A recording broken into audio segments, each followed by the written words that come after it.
The Justice Department, if you hasn't heard, has a new $1.8 billion fund designed to pay people who allege that politics played a role in their prosecutions under the Biden administration. It's a settlement without precedent drawn up by Mr. Trump's own appointees after he sued his own government.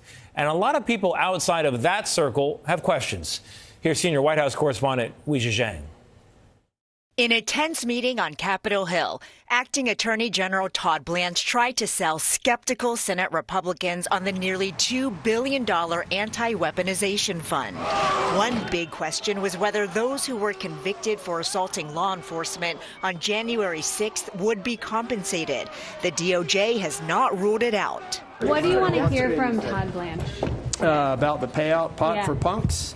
Not a lot. Look, under what circumstances would it ever make sense to provide restitution for people who were either pled guilty or were found guilty in a court of law? Among those found guilty, Enrique Tarrio, who was sentenced to 22 years in prison for charges related to January 6th, including seditious conspiracy.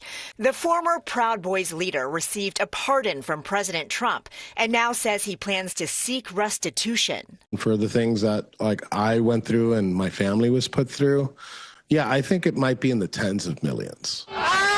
Metropolitan Police Department officer Daniel Hodges, whose head was pinned against a doorframe during the attack, said no one involved should receive money.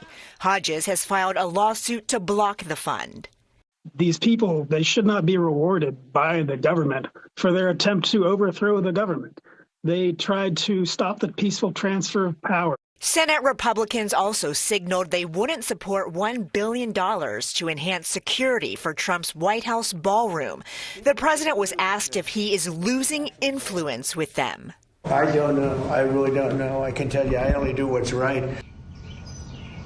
Tonight, there's also a bipartisan effort in the House to block that anti-weaponization fund. Republican Congressman Brian Fitzpatrick and Democrat Tom Suozzi introduced a bill that would prohibit federal dollars from being used to pay any claims submitted. Tony. Weijia, thank you very much.